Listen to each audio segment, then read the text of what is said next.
정치를 잘하려면 여러 경험이 풍부해야 합니다. 한번 당선된 국회의원이 계속 재선하는 이유도 여기에 있습니다. 그런데 가면 갈수록 경력으로만 당선돼서 하는 건 없는 정치인들이 있습니다. 민생을 위하는 일을 하기는커녕 권력 다툼에만 혈안이 돼 있습니다. 오늘도 구독, 좋아요와 함께 정치사수 시작해 보겠습니다. 국민의힘이 내달 당대표 선출을 앞두고 당권 레이스 국면에 접어든 가운데 홍준표 대구시장이 16일 총선을 망친 주범들이 당권을 노린다고 335 모여 저리 난리치니 참 뻔뻔하고 어이없는 당이 되어가고 있다라고 비판했습니다.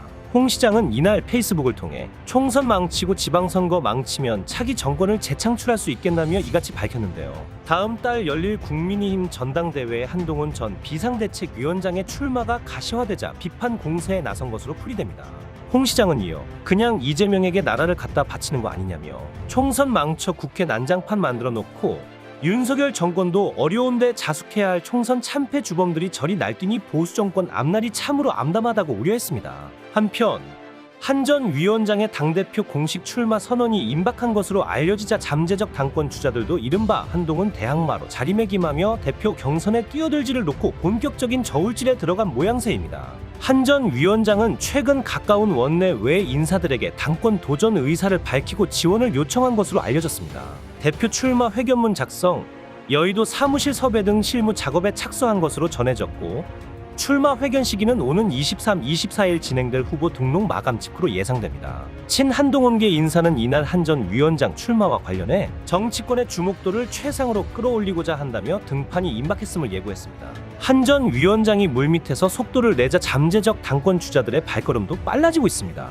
애초 한동훈 대세론으로 전대 흥행 실패 우려가 나온 것과 달리 나경원, 윤상현 의원, 유승민 전 의원 등 중진급 정치인부터 초선 김재섭 의원까지 출마를 저울질하는 분위기입니다. 국힘은 지금 이런 권력 다툼을 신경 쓸 때가 아닙니다. 더불어민주당이 동해 심해 가스전 탐사 전문 기업 액트지오사의 선정 과정을 유전 게이트라고 규정, 의혹이 꼬리에 꼬리를 물고 있다고 비판했습니다. 황정아 민주당 대변인은 16일 서면 브리핑을 통해 액트지오 소유주 아브레우 고문과 동해 프로젝트 해외 검증단, 한국석유공사 관계자의 수상한 연결고리가 드러났다며 이같이 말했습니다. 황 대변인은 액트지오 분석 결과를 검증했다는 모릭 교수가 아브레우 고문의 지인이자 석유공사 동해탐사팀장의 지도교수였던 것으로 밝혀졌다며 이제는 자문단 선정 기준과 평가의 객관성에 대한 문제까지 제기되고 있다고 지적했습니다. 이는 최근 한 매체가 데이빗 모릭 교수가 아브레우 고문의 지인이자 석유공사 동해탐사팀장의 지도교수였다고 보도한 것을 언급한 것으로 풀이됩니다. 황 대변인은 이어 액트지오의 평가 결과에 대해 국내외 전문가로 구성된 자문단의 검증을 받았다라고 했지만 정작 해저 지질과 자원 탐사 전문 국책연구기관인 한국지질자원연구원은 석유공사가 수집한 기초 데이터 분석도 하지 못했다고 한다고 했습니다. 또 게다가 국회 제출 자료에 따르면 한국지질자원연구원이 액트지오가 내놓은 최소 35억 배럴, 최대 140억 배럴이라는 수치에 대해 검증한 바 없다는 것까지 밝혀졌다며 사실상 정부가 교차 검증을 절대 하지 않겠다는 이유가 드러난 것이라고 짚었습니다. 그는 국책연구기관까지 패싱해가면서 1인 기업과 다름없는 소규모 업체의 대형 프로젝트를 맡긴 이유가 무엇이냐며 하루가 다르게 나날이 불어나는 의혹에도 제대로 된 해명이나 자료 공개 없이 석유가스 탐사 시추를 위한 예산 검토를 강행하는 것은 대체 누구를 위한 일이냐고 물었습니다. 아울러 더불어민주당은 국정조사를 통해 윤석열 대통령의 유전 게이트 진상을 낱낱이 규명하고 업체 선정과 추진 과정에서 발견된 수많은 의혹들을 철저히 검증해내겠다면서 검증 없는 사업 강행에는 반드시 응당한 책임을 묻겠다고 전했습니다.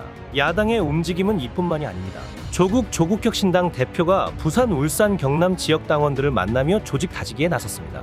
혁신당은 올 연말까지 매달 당비를 납부하는 주권당원 10만 명을 확보하고 대중정당을 넘어 수권정당으로 발돋움한다는 목표입니다. 16일 혁신당에 따르면 조 대표는 지난 15일부터 이틀간 부산, 울산, 경남 지역을 차례로 방문해 지역 현안을 청취하고 검찰 개혁의 필요성을 강조했습니다.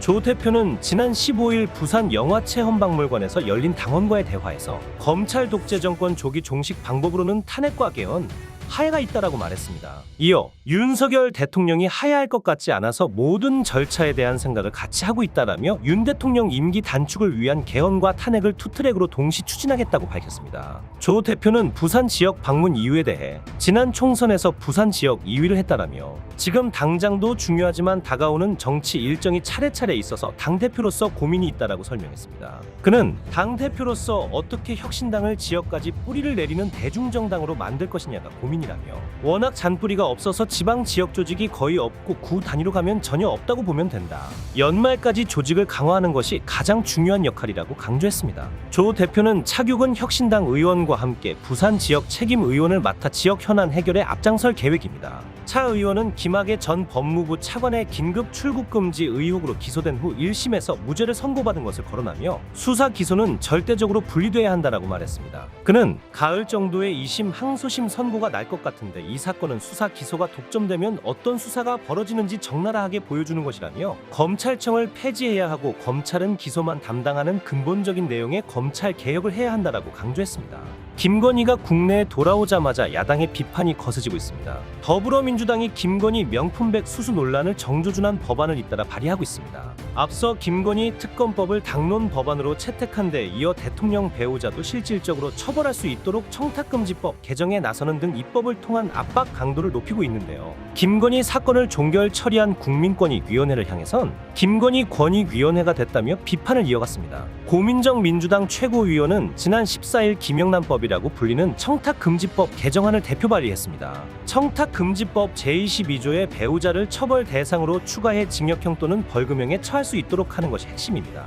현행 청탁금지법은 공직자의 배우자가 공직자의 직무와 관련해 1회에 100만 원 넘는 금품을 받는 것을 금하고 있으나 이를 어겼을 경우 처벌 조항은 없습니다. 권익위가 김건희 명품 가방 수수 의혹 사건 종결을 결정하며 내세운 이유이기도 합니다. 고 최고위원은 해당 법안을 발의한 이유로 배우자가 공직자 업무 등 이해관계에 있는 자로부터 금품을 수수할 가능성이 있고 이에 대한 신고 및 금지 의무 조항이 있음에도 배우자에 대한 처벌 조항이 없는 점은 제도 실효성 측면에서 심각한 문제가 있다고 설명했습니다. 앞서 김건희 명품백 수수 의혹을 조사한 권익위는 청탁금지법에 대통령 배우자 제재 규정이 없어 사건 종결을 결정했다고 지난 10일 브리핑에서 밝혔습니다. 참여연대가 지난해 12월 윤 대통령과 김건희에게 가방을 건넨 최재형 목사를 청탁금지법 위반 혐의로 권익위에 신고한 지 116일 만에 나온 결론이었습니다. 이어 전현희 민주당 의원은 지난 13일 대통령 본인과 가족을 대상으로 한 법안에 대해서는 거부권을 행사할 수 없게 하는 내용의 공직자 이해충돌 방지법 개정안을 대표 발의했습니다.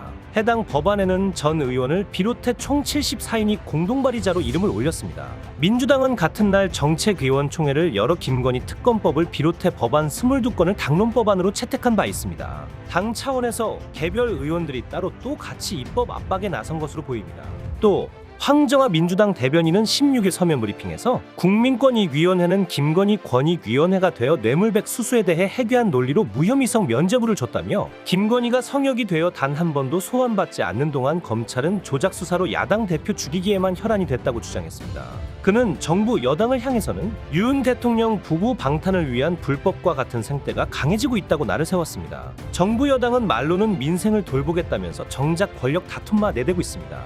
이건 국민들을 완전히 무시하는 겁니다. 국가의 주인이 누구인지 확실히 알려줘야 할 때가 왔습니다. 오늘 내용은 여기까지입니다. 유익하셨다면 구독과 좋아요 한 번씩 부탁드립니다. 대한민국이 바로 서는 그날까지 정치사수가 함께하겠습니다. 감사합니다.